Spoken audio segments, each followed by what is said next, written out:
আর সজলের পা থেকে ছিনিয়ে নিয়ে রাজুর বাদিক দিয়ে কাটিয়ে মিঠুন প্রতিপক্ষের সব বাধাকে ডজ করে ঝড়ের মতো এগিয়ে চলেছে দৌড়দার গতিতে। আর প্রতিপক্ষের গোলকিপার কিছু বুঝে ওঠার আগেই চিতার ক্ষিপ্রতায় বল ঢুকে যাচ্ছে গোল পোস্টের দিকে, আর এই হলো গোল।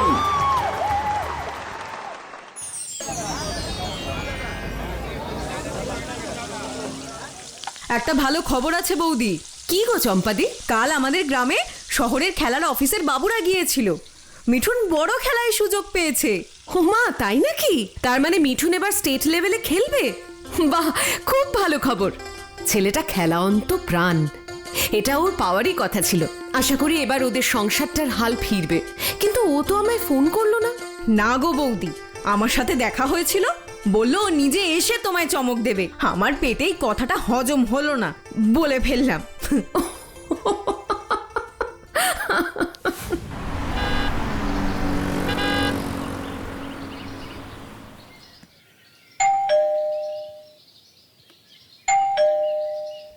আসছি বাবা, আসছি।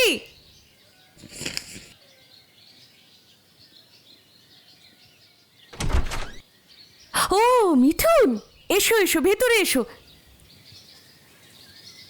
তোমার অ্যাচিভমেন্টের কথা শুনেছি, ভেবেছিলাম তুমি নিজে এসে খবরটা দেবে। আসলে বৌদি, আমি একটু ঝামেলার মধ্যে আছি। সত্যি বলতে সেজন্যই আমি তোমার কাছে এসেছি। কি ঝামেলা? কি চাইছো বলো। বৌদি, তোমার তো অনেক জানাশোনা, আমায় 1050 টাকা ধার পাইয়ে দিতে পারবে? যত সুদ চাইবে আমি দিতে রাজি আছি। 10 দিনের মধ্যে সুদ সমেত টাকা ফেরত দিয়ে দেব। 50,000 টাকা? সে তো অনেকটা টাকা। এত টাকা তোমার এত ইমার্জেন্সি কেন লাগবে মিঠুন? সিলেকশন কমিটির কেউ কি তোমার কাছে কোনো ঘুষ টুস? না না, সেরকম ব্যাপার না, আমার একটা অন্য দরকারে লাগবে, একটু ব্যক্তিগত। বুঝেছি, কিন্তু ব্যাংক ছাড়া সুদে কোথায় টাকা পাওয়া যায় সেটা তো আমি জানি না। তবে তোমার যখন এত দরকার, আমি তোমার টাকাটা আমার অ্যাকাউন্ট থেকেই পাঠাচ্ছি। সুদ টুদ কিচ্ছু লাগবে না, কিন্তু তুমি কথা দাও এই টাকা তুমি কোনো অসৎ কাজে খরচ করবে না। একদম না বৌদি, তুমি আমার উপর ভরসা করতে পারো। তোমার এই উপকার আমি কোনোদিন ভুলবো না। থাক থাক, এসব কথা এখন থাক। আমি তোমায় টাকাটা অনলাইন পাঠিয়ে দেব। আমি ঠিক 10 দিনের মধ্যে তোমার টাকাটা ফেরত দিয়ে দেবো, কথা দিচ্ছি।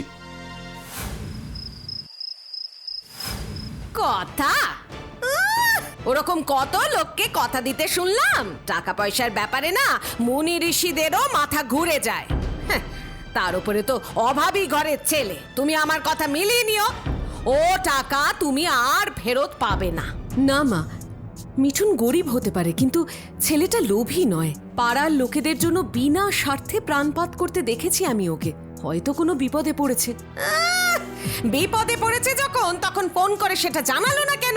উল্টে 10 দিনে টাকা দেবে বলে 1 মাস কাটিয়ে দিল। বলেছিলাম না মা, টাকা পয়সা নিয়ে পালিয়ে যাওয়ার ছেলে ও নয়।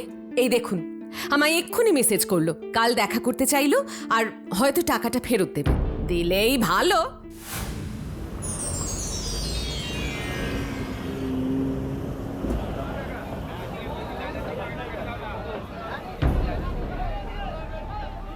ভালো না, ভালো না, আমি আমার কথা দিয়ে রাখতে পারিনি। আমি ভালো না বৌদি, মোটেই ভালো না। এসব ভালো মন্দ নিয়ে আমি এখন ভাবছি না মিঠুন, আমি এখন তোমায় নিয়ে ভাবছি। এতদিন কোথায় ছিলে তুমি? একটা খোঁজ খবর নেই। কোন মুখে খোঁজ খবর নিতাম বৌদি? তোমাকে 10 দিন বলে 1 মাস কেটে গেছে। তবে তুমি আমায় মাত্র 3 দিন সময় দাও, আমি তোমায় টাকা ফিরিয়ে দেবো, যেভাবেই হোক। যেভাবেই হোক মানে? কিভাবে ফিরিয়ে দেবে এতগুলো টাকা? 3 দিনের মধ্যে তুমি কিভাবে ফিরিয়ে দেবে? আচ্ছা, তুমি কি আমায় টাকা শোধ করার জন্য অন্য কোথা থেকে চড়া সুদে টাকা ধার করার কথা ভাবছো? না না, তা নয়। তাহলে কিভাবে আসবে টাকাটা? আর তার চেয়েও বড় কথা হলো, এতগুলো টাকা লাগলোই বা কেন? তোমার মুখ চোখের অবস্থাই বা এমন কেন? সত্যি করে বলো তো, তুমি কি কোনো খারাপ নেশায় জড়িয়ে পড়েছো? না না না বৌদি, আমি নেশা টেশা করিনি। তাহলে কি? আমাকে সবটা খুলে বলো মিঠুন। তোমার খেলার কি খবর? প্র্যাকটিস করছো? না বৌদি, করছি না। আমি আর কোনোদিন প্র্যাকটিসে যাব না, কারণ প্র্যাকটিস করে তো কোনো লাভ নেই। আমি আর কোনোদিনও ফুটবলই খেলতে পারবো না। আরে কি হয়েছে? তুমি তুমি এসব কি বলছো? কি হয়েছে? এত টাকা দরকার পড়লো কেন তোমার? বাবার চিকিৎসার জন্য। বাবার চিকিৎসা? হ্যাঁ, জন্ম থেকেই বাবাকে খুক খুক করে কাঁচতে দেখেছি, তাই সেদিন যখন সিলেকশন ম্যাচে জিতে বাড়ি ফেরার পরেও কাঁচতে দেখি তখনও কিছু বুঝতে পারিনি। টনক নড়ল যখন দেখলাম কাঁচতে কাঁচতে বাবার মুখ থেকে রক্ত উঠছে। সোজা বাবাকে নিয়ে হাসপাতালে ছুটলাম, কিন্তু সেখানে গিয়ে ডাক্তারের কথা শুনে আমার চিন্তা বাড়লো বই কমলো না। কি বললেন doctor? Lung cancer, 3rd stage. Cancer? কি বলছেন কি ডাক্তারবাবু, বাবার ক্যান্সার হয়েছে? এবার তাহলে কি উপায়? এই মুহূর্তে কেমো ছাড়া কোনো উপায় নেই, কিন্তু তার আগে আরো অনেকগুলো টেস্ট করাতে হবে। আর বেটার হবে আপনি যদি শহরের নামকরা ক্যান্সার হসপিটালে নিয়ে যেতে পারেন, কারণ এরকম ছোট হাসপাতালে এই চিকিৎসা করার মতো পরিকাঠামো নেই। শহরের হাসপাতাল? কিন্তু সে তো অনেক খরচের ব্যাপার। এই মুহূর্তে খরচের কথা ভাবলে আপনি কিন্তু আপনার বাবাকে বাঁচাতে পারবেন না।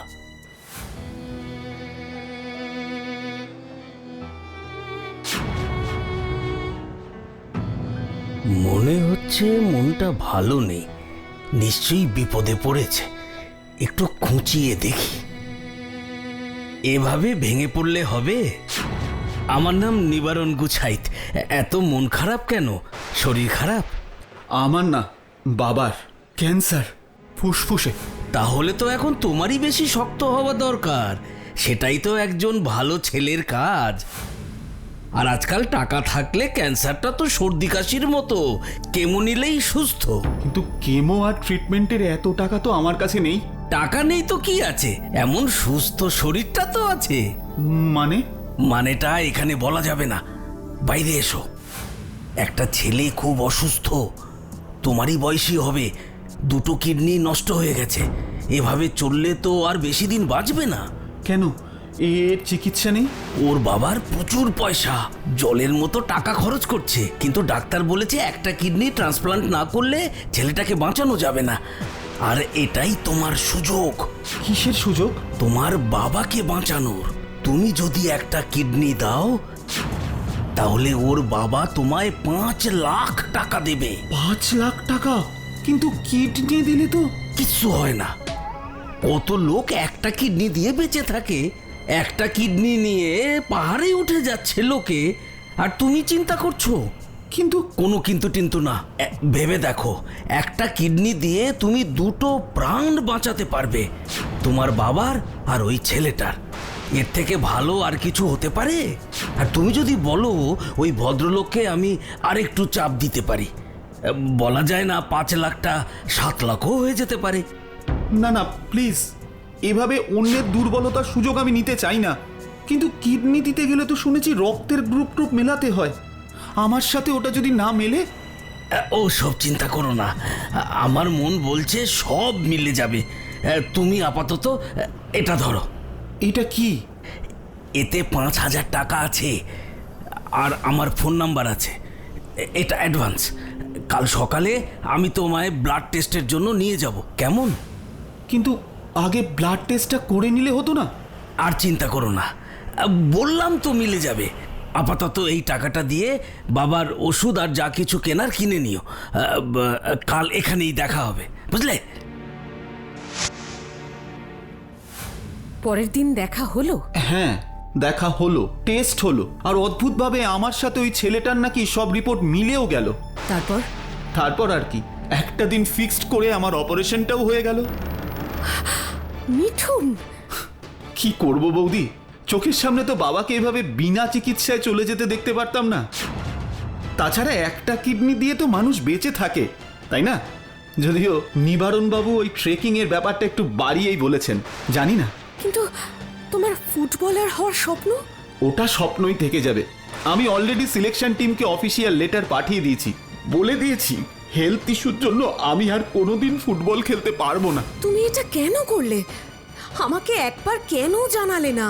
কি করব বৌদি, তখন বাবার ওরকম অবস্থা, টাকার দরকার, হাতের সামনে এতগুলো টাকার হাতছানি, মাথা কাজ করছিল না বৌদি। মন বলছিল সেই মুহূর্তে যেভাবেই হোক টাকাটা জোগাড় করতে হবে। বুঝেছি। তারপর টাকাটা পেলে? না, অপারেশনের পরের থেকে সেই নিবারণ গুছাইতের আর কোনো পাত্তা নেই। কতবার ফোন করছি, ফোন নাম্বারটা নাকি এক্সিস্টই করে না। বাধ্য হয়ে দিনের পর দিন হাসপাতালের সামনে দাঁড়িয়ে থেকেছি, তাও দেখা পাইনি। তোমাকে ঠকানো হয়েছে মিঠুন। তুমি বুঝতে পারছো? ওরা তোমায় ঠকিয়ে তোমার কিডনি, তোমার ফুটবলার হওয়ার স্বপ্ন সব কেড়ে নিয়েছে। আমি সেসব নিয়ে ভাবছি না বৌদি, আমার শুধু টাকাটা দরকার। আমার বাবার জীবনটা আমাকেই বাঁচাতে হবে। যা গেছে তা যাক, তুমি কিছু একটা করো প্লিজ। দাঁড়াও দাঁড়াও, শান্ত হও মিঠুন। আর একটু ভালো করে ভেবে ওই লোকটার সম্পর্কে আর কি কি জানো আমায় বলো তো। নাম নিবারণ গুছাইত, রোগা মতো বেটে খাটো চেহারার মানুষ, খুবই সাদামাটা পোশাক, এতটাই সাধারণ যে 10 জনের মধ্যে তুমি ওকে আলাদা করতে পারবে না। আর ওর ফোন নাম্বার যেটা, সেটা এখন কাজই করছে না। এছাড়া আর কিচ্ছু মনে পড়ছে না? আচ্ছা, ও কোনোদিন তোমায় কিছু দেয়নি? কার্ড বা যে লোকটার ছেলের জন্য তুমি কিডনি দিলে তার সাথে যোগাযোগের নম্বর? না, কিচ্ছু দেয়নি, শুধু ওই টাকাটা ছাড়া। টাকাটা কি পকেটে করে এনেছিল নাকি কোনো ব্যাগে? ব্যাগের গায়ে লেখা টেখা কিচ্ছু দেখোনি?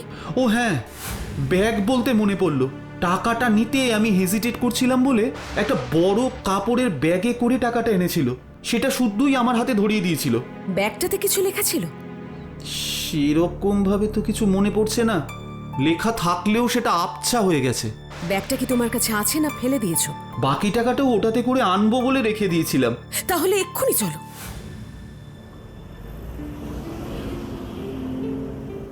একটা ফোন নাম্বার আছে, কিন্তু তাতে তো মাত্র 4টে ডিজিট দেখতে পাচ্ছি, তাও আবছা।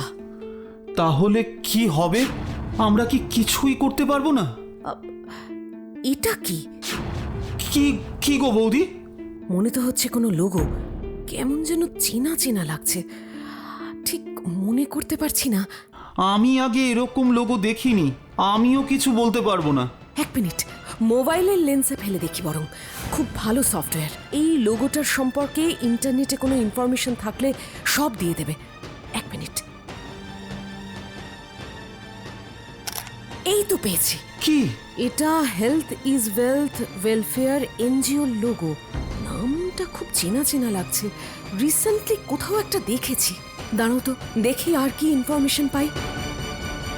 এরা গত 6 মাসে 2টো কিডনি আর একটা লিভার ট্রান্সপ্লান্ট করিয়েছিল, সব আন্ডার প্রিভিলেজড মানুষদের। রাইট, এই অর্গানাইজেশনের কর্ণধারের পডকাস্ট আমি দেখেছিলাম, তাই চেনা চেনা লাগছিল। কিন্তু এই ব্যাগটা তো যে কেউ পেতে পারে, তাই না? কারণ লোকটা তো বলেছিল কিডনিটা একজন বড় লোকের ছেলের চাই, আর এরা তো গরিবদের সাহায্য করে, মিডিয়াতেও বেরিয়েছে। মিডিয়াতে বেরোনো সব খবর সত্যি হয় না, কিন্তু এবার কে সত্যি বলছে আর কে মিথ্যে বলছে সেটা জানার জন্য একটা এক্সপেরিমেন্ট চালাতে হবে। বলুন মিসেস সেন, আমি কিভাবে আপনাকে হেল্প করতে পারি? আপনি ফোনে বলছিলেন খুব জরুরি দরকার আছে। আমাকে সময় দেওয়ার জন্য ধন্যবাদ মিস মালাকার। আসলে আমি খুব বড় একটা বিপদে পড়েছি। আমার ভাইয়ের 2টো কিডনি ফেল। ওকে ইমিডিয়েট একটা কিডনি দিতে না পারলে ওকে বাঁচাতে পারবো না। সবই বুঝতে পারছি মিসেস সেন, কিন্তু আমাদের এনজিওতে শুধুমাত্র আন্ডার প্রিভিলেজড মানুষদেরই হেল্প করা হয়। কিন্তু জীবনটা তো সবারই দামি, এভাবে ডিসক্রিমিনেশন করাটা কি ঠিক? কথাটা আপনি ঠিকই বলেছেন, কিন্তু বিত্তবানদের জন্য তো আরও অনেক অপশন আছে। গরিবদের প্রাণের দাম তো বাইরে কেউ দেয় না। কিন্তু আমি তো শুনেছি আপনি বিত্তবানদেরও হেল্প করেন, শুধুমাত্র ভালো পেমেন্ট করতে পারলে। এইসব কথা আপনি কি করে জানলেন? যার থেকে শুনেছি তার নাম আমি বলতে পারবো না। সত্যি বলতে সে নিজেও আমায় জানাতে চায়নি, শুধু আমার ভাইয়ের দুর্গতি দেখে আর আমি আপনাকে পেমেন্ট করতে পারবো জেনে আমায় আপনার এনজিওর কথা জানিয়েছে। একটা কিডনির দাম কিন্তু 10 লাখ, রেয়ার ব্লাড গ্রুপ হলে আরও 5। রেয়ারেস্ট না, ও নেগেটিভ। ওই রেয়ারই হলো, নেগেটিভ মানে এই লাইনে রেয়ার, তার মানে আপনার 15 পড়বে। এটা লাগবে কবে? ম্যাক্সিমাম 4 দিন হাতে আছে, এর বেশি 1 দিনও না। ও বাবা, একেই রেয়ার, তার উপর আবার ইমার্জেন্সি। সরি ম্যাম, আপনার কস্ট কিন্তু 20 পড়বে। আমি রাজি। পেমেন্ট কিন্তু ক্যাশে হবে। অফকোর্স, আমি রেডি করছি, কিন্তু কিডনিটা পাবো তো? আপনি শুধু টাকা রেডি রাখুন আর অপারেশনের প্রিপারেশন নিন, বাকিটা আমাদের উপরে ছেড়ে দিন। কিন্তু এই যে বললেন রেয়ার, তার জন্যই তো আপনি এক্সট্রা 5 লাখ দিচ্ছেন, তাই না? হ্যালো নিবারণ, তোমাকেই ফোন করতে যাচ্ছিলাম। হ্যাঁ হ্যাঁ, নতুন কেস আছে, রেয়ার ব্লাড গ্রুপ, ও নেগেটিভ। 3 দিনের মধ্যে এক্সট্র্যাক্ট করতে হবে। টাকাটা তো এই জন্যই বেশি দিই, তাই না? সব হাসপাতাল খুঁজে বের করো। হ্যাঁ হ্যাঁ, অন্য ব্লাড গ্রুপ বেরোলে লিস্টের অন্য পার্টিদের কন্ট্যাক্ট করবে। এই তাহলে খেলার নিয়ম।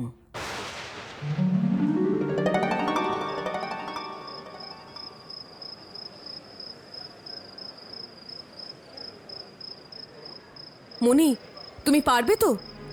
এবার কিন্তু আমি রেগে যাব বৌদি। কেন, কি হলো? তুমি আবার আমায় তুমি তুমি করে বলছো। আমার সাথে তোমার ডিল হয়েছিল না? তুমি তুমি বললে কেমন দূরের মানুষ মনে হয়।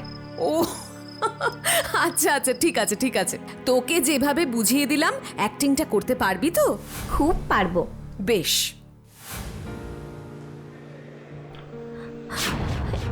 এতগুলো টাকা এত তাড়াতাড়ি আমি কি করে পাবো? মনে হচ্ছে শিকার পেয়ে গেছি। কি হয়েছে মা, অমন করে কাঁদছো কেন? আমার মাসির ক্যান্সার ধরা পড়েছে কাকু। মাসির কাছেই মানুষ হয়েছি, আমি ছাড়া মাসির কেউ নেই। কিন্তু মাসির অপারেশনের জন্য আমার 2 দিনের মধ্যে 2 লাখ টাকা লাগবে। কে দেবে আমায় এতগুলো টাকা? দেখো, এমনি এমনি তো আজকালকার দিনে কেউ টাকা দেয় না। আর কাজ করে রোজগার করার মতো সময় তোমার হাতে নেই। তবে একটা উপায় আছে। কি উপায়? প্লিজ বলুন। আমার মাসির জন্য আমি আমার জীবনও দিতে পারি। জীবন লাগবে না, শুধু একটা কিডনি দিলেই হবে। 2 লাখ না, 5 লাখ। সত্যি বলছেন? আমার একটা কিডনি দিলেই আমার মাসিকে আমি বাঁচাতে পারবো। কিন্তু কিন্তু আমার কিডনি কি কোনো কাজে লাগবে? কেন, তোমার কি কোনো রোগ আছে? না, রোগ না, তবে আমার ব্লাড গ্রুপ একটু রেয়ার, ও নেগেটিভ। আদেও কি কোনো কাজে লাগবে? কি বললে? ও নেগেটিভ? তাহলে তো খুব ভালো। একজনের ও নেগেটিভ গ্রুপের কিডনির ডিমান্ড আছে। বড়লোকের ছেলে ক্যাশে 5 লাখ পেয়ে যাবে। আমার সাথে শিগগির চলো, দেরি করে লাভ নেই। চলো মানে? কোথায় যাব? কিডনি দিতে গেলে আরো অনেক টেস্ট করাতে হয়। আমার চেনা একটা জায়গায় টেস্টগুলো হয়, সেখানে চলো। না না, আমি আপনাকে চিনি না, জানি না। এভাবে আপনার সাথে আমি কোথাও যাব না। তোমার আমাকে বিশ্বাস হচ্ছে না? আচ্ছা, তাহলে অ্যাডভান্স হিসেবে এই 5,000 টাকা রাখো। না না, আমি টাকাও নেব না, আর আপনার সাথে কোথাও যাব না। মাসি বলেছে অচেনা পুরুষ মানুষের সাথে কোথাও যেতে না। এ তো ভালো ঝামেলায় পড়লাম। আচ্ছা, অচেনা পুরুষের সাথে যেতেও তোমার প্রবলেম আছে? অচেনা কোনো মহিলা হলে প্রবলেম নেই তো? না, মহিলা হলে সমস্যা নেই। তাহলে একটু দাঁড়াও, আমি একটা ফোন করে দেখছি। যদি সেই ছেলেটির মা আসতে রাজি হয়। হ্যালো ম্যাডাম, ও নেগেটিভ জোগাড় হয়ে গেছে, কিন্তু একটা সমস্যা হয়েছে। কোনো মহিলা ছাড়া ও আমার সাথে একা টেস্ট করাতে যাবে না। অনেক বলেছি ম্যাম, মহা জেদি। শেষে বলেছি পেশেন্টের মা আসছে, তাই শুনে রাজি হয়েছে। আপনি প্লিজ একবার আসুন। Thank you, thank you. উনি আসছেন। এই যে আমি এসে গেছি। ম্যাডাম, উনি আপনার ছেলেকে কিডনি দিতে রাজি হয়েছেন। কি বলে যে তোমায় ধন্যবাদ জানাবো জানি না। তুমি না থাকলে ছেলেটা আমার বাঁচতো না। আর একে ধন্যবাদ জানাবেন না, যে আপনার এই নারকীয় ব্যবসার জন্য নিজের ফুটবলকে ত্যাগ করলো? মিসেস সেন, আপনি? পালাবার চেষ্টা করে লাভ নেই। নিবারণ গুছাইত। ও ইন্সপেক্টর, ভালোই হয়েছে আপনি এসেছেন। ওই ভদ্রমহিলা একজন ফ্রড। আমাদের এনজিওতে এসে আমাদের মিসলিড করেছেন। কে ফ্রড আর কে সৎ সেটা না হয় আমাদের ওপরই ছেড়ে দিন। মিসেস সাহা, অ্যারেস্ট হার। আমি একজন রেসপেক্টেড সিটিজেন। আপনি আমায় এভাবে একজন র্যান্ডম মহিলার কথায় বিনা প্রমাণে অ্যারেস্ট করতে পারেন না। জলজ্যান্ত প্রমাণ তো আপনার সামনেই দাঁড়িয়ে আছে মিস রত্না মালাকার। মিঠুন আপনাদের বিরুদ্ধে সাক্ষী দেবে। কে মিঠুন? আমি ওকে চিনিই না। আপনি কিচ্ছু প্রমাণ করতে পারবেন না। বেশ তো, মিঠুনকে না হয় চেনেন না, কিন্তু আজ এখানে যা যা কথা হয়েছে সেটা তো প্রমাণ হিসেবে গণ্য হবে। কি কথা হয়েছে সেটা আদালত জানবে কি করে?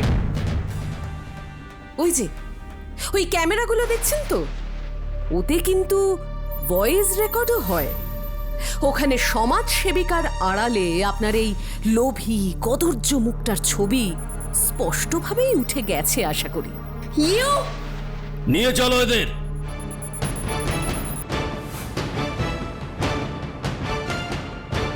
দোষীরা শাস্তি পেল। আমার মতো আরো অনেক নিরীহ অসহায় মানুষ হয়তো বেঁচে গেল, কিন্তু আমার কি সুরাহা হলো বৌদি? টাকা তো আমি পাবো না, আর ফুটবলের সাথে আমার সব সম্পর্ক ঘুচে গেল। না, টাকা তুমি পাবে না, কারণ অর্গান বিক্রি করা আইনসম্মত নয় মিঠুন। তবে তোমার বাবার চিকিৎসা হবে। আমি অন্য একটা এনজিওর সাথে এ ব্যাপারে কথা বলে রেখেছি। আর রইল বাকি ফুটবলের কথা, যেটাকে অবলম্বন করে তুমি এত দূর এগিয়ে এসেছো, তাকে এত তাড়াতাড়ি ছেড়ে দিয়ে চলে যাবে ভাই? কিন্তু আমি তো আর মাঠে নেমে গোল দিতে পারবো না। মাঠে নেমে গোল নাই বা দিলে, মাঠের সামনে বসে গোলের আনন্দটা সবার মধ্যে ছড়িয়ে তো দিতে পারবে। যে মানুষগুলো দেখতে পাবে না, তাদের কাছে তুমি তো হবে আসল স্ট্রাইকার। তুমি কি বলছো আমি বুঝতে পারছি না। বাড়িতে গিয়ে দেখো, আমি তোমায় একটা অ্যাড্রেস টেক্সট করেছি। 15 দিন পরে অডিশন আছে। সিলেকশন কমিটি শুধু বাংলা থেকে স্ট্রাইকার নয়, বাঙালি কমেন্টেটরও খুঁজছে। তুমি পারবে না মিঠুন বাংলার ফুটবলের কণ্ঠ হয়ে উঠতে? আমি পারবো, নিশ্চয়ই পারবো। এই অমিয়দার কি খবর গো? এর আগের বারও দেখলাম না। ওমা, আপনি জানেন না দিদি, অমিয়তা তো মারা গেছে। কি বলছো কি? ঘটনাটা এমন আচমকা ঘটে গেল যে কি বলবো। কি হয়েছিল? অসুখ টসুখ? না না, একেবারে ফিট ছিল, অ্যাক্সিডেন্ট এই ডিপোতেই। আশ্চর্য, কি হলো? আমার বাস প্রায় ভরাই আসে, খুব বেশি সিট ফাঁকা থাকে না, কিন্তু এই 3টে ট্রিপে বাসের সিট তো বেশিরভাগই ফাঁকা ছিল। টাকাও অনেক কম উঠেছে দেখছি। আর ওই ট্রিপগুলোর কন্ডাক্টর কি আলোকবাবু ছিল? হ্যাঁ, একদম তাই। মানে তুমি কি বলতে চাইছো আলো কি? এটা অমিয়দার ডায়েরি। এতে অমিয়দার ট্রিপের সব ডিটেলস লিখে রাখতো।